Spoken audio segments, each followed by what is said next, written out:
ഒരു 2.5 പതിറ്റാണ്ടായിട്ട് നമ്മുടെ ഈ ഗ്രേപ്സ് ആയിട്ട് നിങ്ങൾ പലരും എന്നെ കണ്ടിട്ടുണ്ടാവും. ഇതിൻ്റെ ഇടയ്ക്ക് പലപ്പോഴും നമ്മൾ ആൾക്കാർ ചോദിക്കുന്നതൊക്കെ ഒരു ചോദ്യമുണ്ട്, എങ്ങനെ ഇത്രയും കാലം ഒരൊറ്റ വിഷയത്തിൽ തന്നെ നിൽക്കാൻ കഴിയുക എന്നത്. അത് വേറൊന്നുമല്ല കേട്ടോ, വളരെ ടേസ്റ്റുള്ള ഒരു കാര്യം. നമ്മൾ ഫുഡിൻ്റെ കാര്യത്തിൽ എടുത്ത് നോക്കിയാൽ ടേസ്റ്റ് ചെയ്ത് കഴിഞ്ഞാൽ പിന്നെ നമ്മൾ ഫസ്റ്റ് പ്രിഫറൻസ് ആ ഫുഡിനായിരിക്കും കൊടുക്കുക. അതുപോലെ ഞാൻ ഈ ഒരു ഇൻഡസ്ട്രിയിൽ ഹെൽത്ത് കെയറിൽ സോഫ്റ്റ്വെയർ ഉണ്ടാക്കുന്നത് നന്നായി ടേസ്റ്റ് ചെയ്യുന്നുണ്ട്, ശരിക്കും റിയലി ഇത് എൻജോയ് ചെയ്യുന്നുണ്ട്. ഒരുപാട് പ്രതിസന്ധികൾ ഇതിൻ്റെ ഇടയ്ക്ക് വരാം, അതുപോലെ തന്നെ സന്തോഷങ്ങളും ഉണ്ട് കേട്ടോ. ഇത് കണക്കെടുക്കാൻ എങ്ങനെ നമ്മൾ തുടങ്ങി കഴിഞ്ഞാൽ നമുക്ക് കിട്ടിയ സന്തോഷത്തിൻ്റെ നിമിഷങ്ങളാണ് ഈ വർക്കിൽ ഏറ്റവും കൂടുതലുള്ളത്. കാരണം ആൾക്കാർ നമ്മളുണ്ടാക്കുന്ന ഒരു സോഫ്റ്റ്വെയർ വളരെ ഇഷ്ടത്തോടെ ഉപയോഗിക്കുമ്പോൾ അത് നമുക്ക് തരുന്ന ഒരു ഹാപ്പിനെസ് ഉണ്ട്. അവരുടെ എക്സ്പ്രഷൻസ്, അപ്രിസിയേഷൻസ് അതെല്ലാം നമ്മൾ കൂടുതൽ കാര്യങ്ങൾ ചെയ്യാനായിട്ട് പ്രേരിപ്പിക്കും. എന്നാലും ചില രസകരമായ സംഭവങ്ങൾ നമുക്ക് പെട്ടെന്ന് പറ്റിപ്പോയല്ലോ എന്നൊക്കെ തോന്നുന്ന സാഹചര്യങ്ങൾ ഉണ്ടാകാറുണ്ട്. അതിൻ്റെ ഒരു എക്സാമ്പിളാണ് നമ്മുടെ G-Call.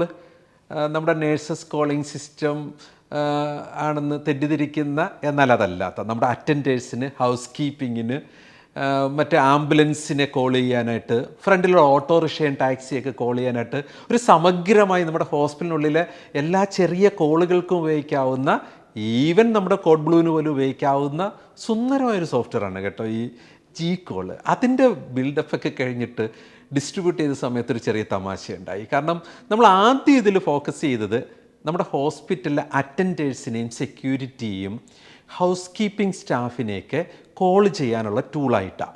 അതുകൊണ്ട് തന്നെ നമ്മൾ ഇതിൻ്റെ ഒരു വെബ് വെർഷനുണ്ട്, വെബ് പേജുണ്ട്. നേഴ്സസും മറ്റ് ഒഫീഷ്യൽസും ഒക്കെ അതുവഴിയാണ് ഒരു കോൾ ഇനിഷ്യലൈസ് ചെയ്യുന്നത്. ഇത് ഈ കോൾ എങ്ങനെയാണ് കിട്ടേണ്ടത്? നമ്മുടെ ആൾക്കാർ അറ്റൻഡേഴ്സ് പലപ്പോഴും വളരെ ആക്റ്റീവായിട്ടൊക്കെ ഓടുമെങ്കിലും അവരെക്കുറിച്ച് ആശുപത്രിയിൽ പറയുന്ന ഒരു പരാതിയാണ്, സ്റ്റെയർ കേസിൻ്റെ അടിയിൽ നോക്കണം കറക്റ്റായിട്ട് ആളിനെ കാണുമെന്ന്. അവർ മാറി ഒളിച്ചിരിക്കുക എന്നൊരു മീനിങ് അതിൽ.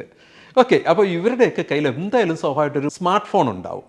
ആ ഒരു കൺസെപ്റ്റിലാണ് നമ്മളൊരു ഡെഡിക്കേറ്റഡ് ഡിവൈസ് എന്നത് വിട്ടിട്ട് സ്മാർട്ട് ഫോണിൽ കൊടുത്താൽ ഈ ഡിവൈസ് ആശുപത്രി പർച്ചേസ് ചെയ്തവർക്ക് കൊടുക്കണ്ടല്ലോ, അവരുടെ കയ്യിലെ സ്മാർട്ട് ഫോൺ തന്നെ ഉപയോഗിക്കാമെന്ന് കരുതി നമ്മൾ ആൻഡ്രോയിഡിൽ വളരെ മനോഹരമായിട്ടൊരു സോഫ്റ്റ്വെയറൊക്കെ ബിൽഡ് ചെയ്ത് നമ്മളിത് ആദ്യം ഇടുന്നത് നമ്മുടെ Nithin doctor Rafa Aroma hospital ഉള്ളതുകൊണ്ടും മാത്യു സാറും മേരി മാമും ഒക്കെ അവിടെ വളരെ ഡിജിറ്റലൈസേഷൻ ചെയ്യുന്നതിൽ വളരെ ഇഷ്ടത്തോടെ മുമ്പോട്ട് വരുന്നവരായതുകൊണ്ടും നമ്മുടെ G-Call അവിടെ തന്നെ പരീക്ഷിക്കാമെന്ന് വിചാരിച്ചു. ആക്ച്വലി അങ്ങനെ നമ്മളവിടെ സോഫ്റ്റ്വെയറിൽ ഇൻസ്റ്റാൾ ചെയ്തു.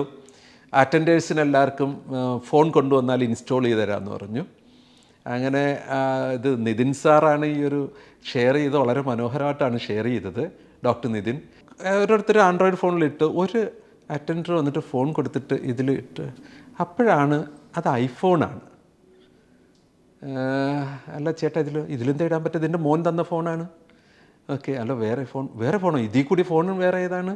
ഇതാണ് ഉള്ളതിൽ കൂടിയ ഫോണെന്ന് പറഞ്ഞ് മകൻ തന്നതാണ്. അപ്പോൾ നമ്മൾ പെട്ടെന്നുണ്ടായൊരു ഷോക്കുണ്ട്. അതായത് നമ്മളിപ്പോൾ അറ്റൻഡേഴ്സ്, സെക്യൂരിറ്റി ഇവർക്ക് വേണ്ടിയിട്ടൊരു സ്മാർട്ട് ഫോൺ എന്ന് പറയുമ്പോൾ ആൻഡ്രോയിഡ് വരെ ചിന്തിച്ചുള്ളൂ. അപ്പോൾ നമ്മൾ പെട്ടെന്ന് ആ പ്രോസസ്സ് അവിടെ നിർത്തിയേക്കേണ്ടി വരണം. ആ ഒരാളിന് മാത്രം കോൾ ചെല്ലില്ല, ബാക്കിയുള്ളവർക്കെല്ലാം കോൾ ചെയ്യും. എങ്ങനെയാണ് എൻ്റെ ഹോസ്പിറ്റലിൽ അപ്പോൾ ഒരു എമർജൻസി കോൾ അറ്റൻഡറിനെ വിളിച്ചോ അല്ലെങ്കിൽ സെക്യൂരിറ്റിയെ വിളിച്ചോ അത് ഫുള്ളി വർക്കിംഗ് ആണെന്ന് നമുക്ക് എങ്ങനെ പറയാൻ പറ്റും? സോ ഇമ്മീഡിയറ്റായിട്ട് നമ്മൾ പിന്നെ അതിൻ്റെ ആപ്പിൾ വെർഷൻ ഡെവലപ്പ് ചെയ്തു. പെട്ടെന്ന് കൺവെർട്ട് ചെയ്യാൻ പ്രയാസമില്ലായിരുന്നു. പക്ഷേ ഇതിൻ്റെ ഒരു പ്രശ്നം എന്ന് വെച്ചാൽ നമ്മൾ ആപ്പ് സ്റ്റോറിലേക്ക് ഒരെണ്ണം ഇട്ട് കഴിഞ്ഞാൽ അപ്രൂവ് ആയി നമുക്ക് അത് പബ്ലിഷ് ചെയ്ത് കിട്ടുന്നതിന് വളരെ സമയമെടുക്കും. അപ്പം ആ ഒരു കേസ് നമ്മളൊരു പാഠം പഠിപ്പിച്ചു. ഹെൽത്ത് കെയറിലൊരു സോഫ്റ്റ്വെയർ എന്ന് പറഞ്ഞാൽ നിങ്ങൾ ചലഞ്ച് ഏറ്റെടുക്കാമെങ്കിൽ മാത്രം വന്നോളൂ. ധാരാളം പേർക്കുള്ള അവസരങ്ങൾ ഹെൽത്ത് കെയർ സോഫ്റ്റ്വെയറിൻ്റെ ഹെൽത്ത് കെയർ ഡിജിറ്റലൈസേഷനിലുണ്ട്. നമ്മൾ റോബോസ്പേസ് എന്ന് പറഞ്ഞ ഒരു നൂതനമായ സാങ്കേതിക വിദ്യയിലേക്ക് മൂവ് ചെയ്യുകയാണ്. അതൊക്കെ ഈ ഒരു ചലഞ്ചിൻ്റെ പാർട്ടാണ്. ആശുപത്രിയിൽ നമ്മൾ കണ്ട ചലഞ്ചുകൾ, നമ്മുടെ സൊല്യൂഷൻ എന്ന് പറഞ്ഞത് ആശുപത്രി ഫേസ് ചെയ്യുന്ന പ്രശ്നങ്ങളുടെ സൊല്യൂഷനാണെങ്കിൽ അതിനെന്നും നിലനിൽപ്പുണ്ട്. ഞാൻ ഈ കഴിഞ്ഞ 24 കൊല്ലം ഹോസ്പിറ്റലിൽ കണ്ടതും എങ്ങനെയാണ് ഓരോ സോഫ്റ്റ്വെയറിൻ്റെ മൊഡ്യൂൾസും ഉണ്ടായതുമെന്നും നമ്മൾ ഈ ഒരു സീരീസിൽ പറയുന്നുണ്ടാവും.